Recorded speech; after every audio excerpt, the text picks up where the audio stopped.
नमस्कार। News nation digital के हमारे इस खास एपिसोड खबरें दुनिया की में आपका स्वागत है। मैं हूं सुमित कुमार दुबे। मालदीव हिंद महासागर में छोटे छोटे द्वीप समूहों का एक मुल्क जो आबादी, ताकत, क्षेत्रफल और इकोनॉमी के मामले में भारत के सामने कहीं नहीं टिकता। लेकिन जब मोहम्मद मुइज्जू जब से इसके नए राष्ट्रपति बने हैं, तब से लगातार वो ऐसे फैसले ले रहे हैं जो भारत के लिए परेशानी बढ़ाने वाले हैं। मालदीव भारत का एक पड़ोसी मुल्क है और इसके चलते अब हमें भी मालदीव और भारत के बदलते हुए रिश्तों को लेकर एक के बाद एक नए वीडियो आपके सामने लेकर हम आ रहे हैं। मालदीव की नई सरकार ने अब भारत को चिढ़ाने वाला एक और फैसला लिया है। मुइज्जू सरकार ने ऐलान किया है कि अब मालदीव में मौजूद भारतीय हेलीकॉप्टर्स और विमान का संचालन अब मालदीव की मिलिट्री अपने हाथ में ले रही है। इससे पहले इन्हें ऑपरेट करने का काम मालदीव में मौजूद इंडियन आर्मी की टुकड़ी करती थी, जिसकी वापसी को लेकर मुइज्जू ने एक बड़ा बवाल खड़ा कर दिया था। फाइनली भारत ने अपने सैनिकों को 10 मई तक वापस बुलाने का भारत ने इस पर सहमति दी थी। भारत राजी हुआ था और उसकी जगह टेक्निकल स्टाफ भेजा गया। लेकिन अब मालदीव का दावा है कि उसकी फौज इसके ये जो जहाज और हेलीकॉप्टर भारत ने वहां दिए हैं, उनका ऑपरेशन मालदीव की फौज अब अपने हाथ में ले लेगी। मालदीव की नेशनल डिफेंस फोर्स यानी MNDF के डायरेक्टर ने गुरुवार को इस बात का ऐलान किया कि उनके देश में मौजूद भारत के हेलीकॉप्टर्स का कंट्रोल अब मालदीव की सेना के पास होगा। हेलीकॉप्टर को ऑपरेट करने वाला क्रू भी मालदीव के रक्षा मंत्रालय के नेतृत्व में ही काम करेगा। एक प्रेस कॉन्फ्रेंस को संबोधित करते हुए, यानी प्रेस कॉन्फ्रेंस मालदीव की तरफ से इस बारे में रखी गई और उसमें उन्होंने कहा, उनका नाम है कर्नल मुश्ताबा, जिन्होंने प्रेस कॉन्फ्रेंस की, और उन्होंने बताया कि मालदीव में 10 मई के बाद कोई विदेशी सेना मौजूद नहीं रहेगी। विदेशी सेना का मतलब, ये जो इल्जाम लगता था, इसका मतलब भारत के सैनिकों को लेकर है। यही मुइज्जू का मेन एम था। उन्होंने कहा, जो MNDF के डायरेक्टर हैं, उन्होंने बताया कि अद्दू शहर में मौजूद हेलीकॉप्टर्स में कुछ टेक्निकल दिक्कत आ रही थी, जिसकी मरम्मत की जा रही है और इसकी जगह भारत से 26 लोगों का स्टाफ, सिविलियन लोगों का स्टाफ, एक दूसरा हेलीकॉप्टर लेकर मालदीव आया है। ये लोग देश में मौजूद भारतीय सैनिकों की जगह काम करेंगे। दरअसल भारत ने मालदीव को साल 2010 और 2013 में 2 हेलीकॉप्टर्स और 2020 में एक छोटा विमान तोहफे के तौर पर दिया था। उस समय भारत और मालदीव की दोस्ती काफ़ी अच्छी थी। इस पर मालदीव में काफ़ी हंगामा भी हुआ।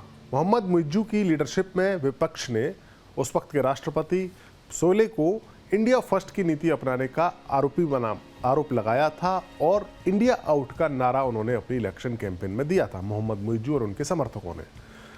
ये जो हेलीकॉप्टर और जो विमान दिया गया है, आमतौर पर इसका इस्तेमाल रेस्क्यू या सरकारी कामों में किया जाता है। मालदीव में इंडियन हेलीकॉप्टर और एयरक्राफ्ट मानवीय सहायता, मेडिकल इमरजेंसी में वहाँ के लोगों को मदद करते हैं। अगर कोई कहीं फंसा हुआ है तो उसको रेस्क्यू करने में मदद करते हैं। इन ऑपरेशंस को संभालने के लिए टेक्निकल स्टाफ भेजा गया है।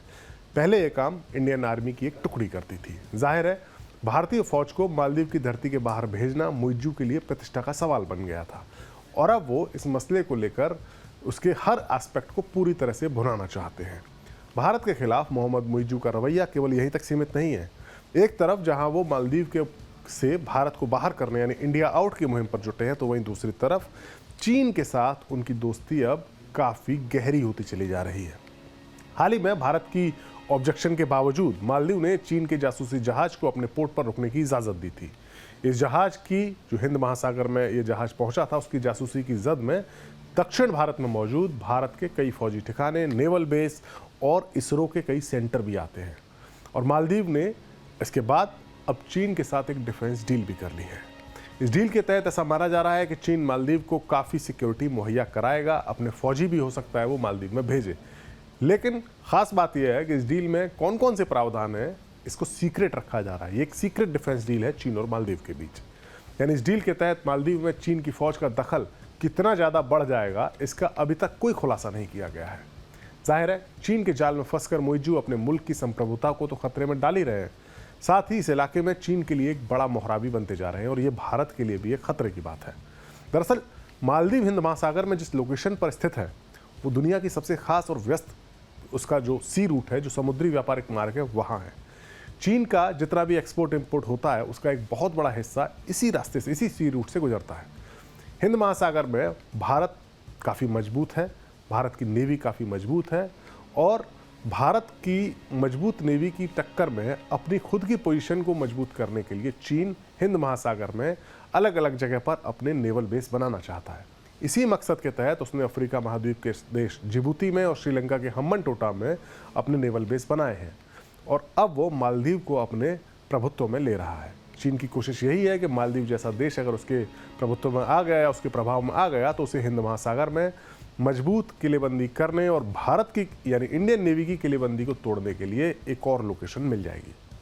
मालदीव की लोकेशन की इसी इंपॉर्टेंस की वजह से ही मालदीव अब चीन का चहेता बन गया है और वो उसे अपने कर्ज के जाल में फंसा रहा है, उसके साथ हर तरह की डील कर रहा है, चाहे वो डिफेंस डील हो या फिर कोई सर्वेक्षण करने की डील हो। इस तरह की डील्स चीन अब मालदीव के साथ कर रहा है और वहाँ अपना नेवल बेस बनाने की फिराक में है।